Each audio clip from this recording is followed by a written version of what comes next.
Bonjour. Hello. Hola. Marhaba bikoum. Sur le fil, Le podcast d'actu de l'AFP. des nouvelles choisies pour vous sur notre fil info. Secouée depuis une décennie par une crise séparatiste en Catalogne, l'Espagne vit une nouvelle poussée de fièvre. La tension est montée depuis que le Premier ministre socialiste Pedro Sánchez a annoncé une loi d'amnistie en faveur des indépendantistes catalans poursuivis pour la tentative de sécession de la Catalogne en 2017, dont Carles Puigdemont, l'ancien président de la région. En échange, le Premier ministre va recevoir jeudi l'appui indispensable des députés indépendantistes lors d'un vote au Parlement sur sa reconduction au pouvoir, son parti étant minoritaire. Des centaines de milliers d'Espagnols ont manifesté dimanche contre cette amnistie à l'appel de la droite et la semaine dernière, des rassemblements organisés par l'extrême droite ont dégénéré en échauffourées avec la police. Pour comprendre les raisons de cette crise politique, j'ai interrogé mon collègue Mathieu Gors, chef adjoint du bureau de l'AFP à Madrid, et Maria Elisa Alonso, politologue spécialiste de l'Espagne à l'Université de Lorraine. Sur le fil.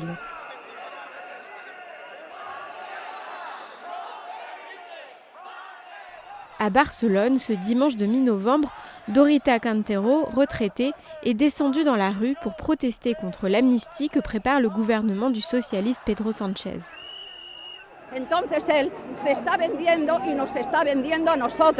C'est un vendu, il nous vend et nous ne pouvons pas le tolérer. Il aurait pu le faire avant, mais cela ne l'intéressait pas. Il le fait maintenant parce qu'il veut les 7 votes et c'est de la braderie, c'est un gâchis et cela ne devrait pas être possible. Il est en train de faire couler l'Espagne, c'est brutal, c'est indécent. J'ai demandé à mon collègue Mathieu Gors, chef adjoint du bureau de l'AFP à Madrid, de m'expliquer ce que va permettre cette loi d'amnistie. Cette loi, son but, ça va être d'amnistier les militants et les dirigeants indépendantistes qui sont poursuivis par la justice espagnole, notamment pour leur implication dans la tentative de sécession de 2017. Cet accord va amener la mise en place de négociations entre le Parti socialiste et le parti de Carles Puigdemont, déjà sur la question de l'autonomie de la Catalogne et ensuite sur la reconnaissance de la Catalogne comme nation. Et les indépendantistes ont déjà dit qu'ils appuieraient ils demanderaient l'organisation d'un référendum d'autodétermination. Ce référendum, en fait, c'est une ligne rouge pour le gouvernement Sánchez. Il ne l'acceptera jamais. L'opposition de droite a encore durci le ton ces derniers jours et a promis de multiplier les recours contre l'application de l'amnistie. Elle reproche à Pedro Sánchez d'être prêt à tout pour se maintenir au pouvoir. Le parti populaire d'Alberto Núñez Feijóo est arrivé en tête des législatives, mais il n'a pas obtenu assez de voix pour former un gouvernement. Sánchez était lui-même opposé à l'amnistie il y a quelques années.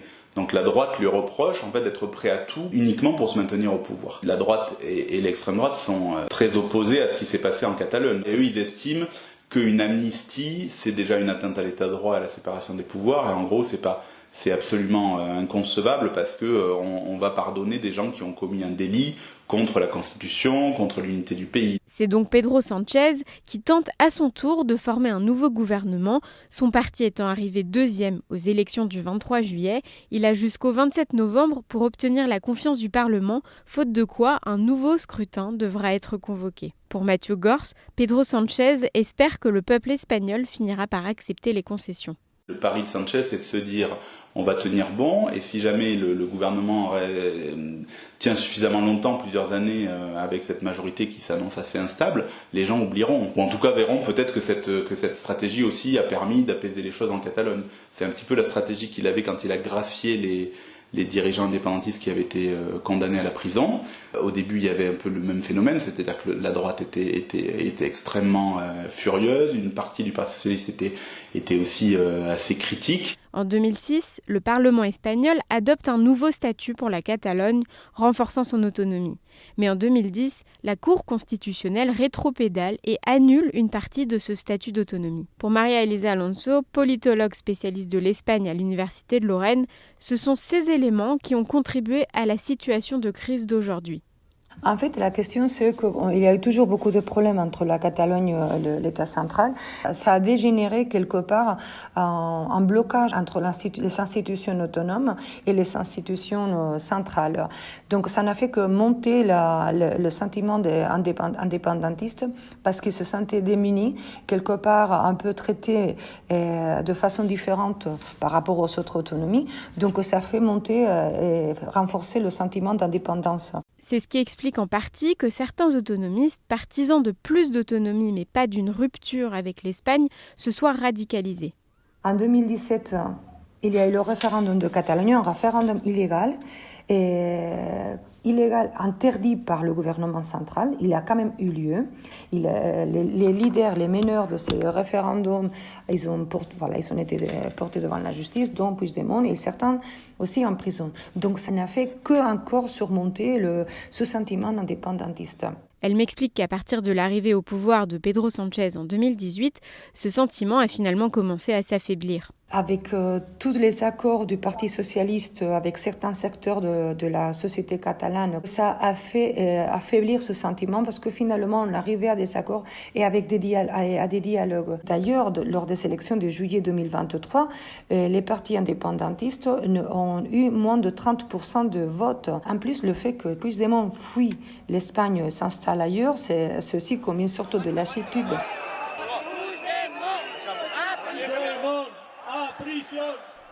En tout cas, la promesse de Sánchez aux indépendantistes a ravivé depuis plus d'une semaine la crainte d'une sécession et provoqué des manifestations d'ampleur à l'appel de la droite et de l'extrême droite. Ces manifestations ont dérapé vers des manifestations très violentes prises en haute par l'extrême droite.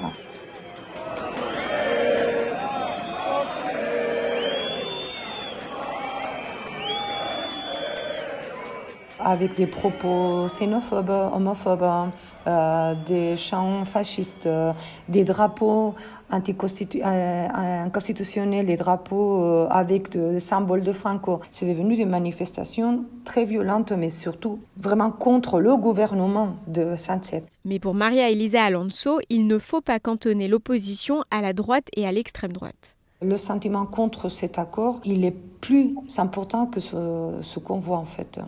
Il y a une société silencieuse qui n'est pas conservatrice. Alors, elle ne va pas se manifester parce que c'est le PP, c'est le parti ultra-droite Vox qui organise ces manifestations. Donc, je pense qu'il y a une majorité sociale contre cet accord. Selon plusieurs sondages, plus de la moitié des Espagnols sont contre cette amnistie, des critiques qui s'élèvent même au sein du Parti socialiste. C'est la fin de cet épisode, merci de l'avoir écouté. Merci à mes collègues Maud Vatine et Thomas Perotto sur le terrain. Je suis Berfine Topal, Sur le fil revient demain. À très vite.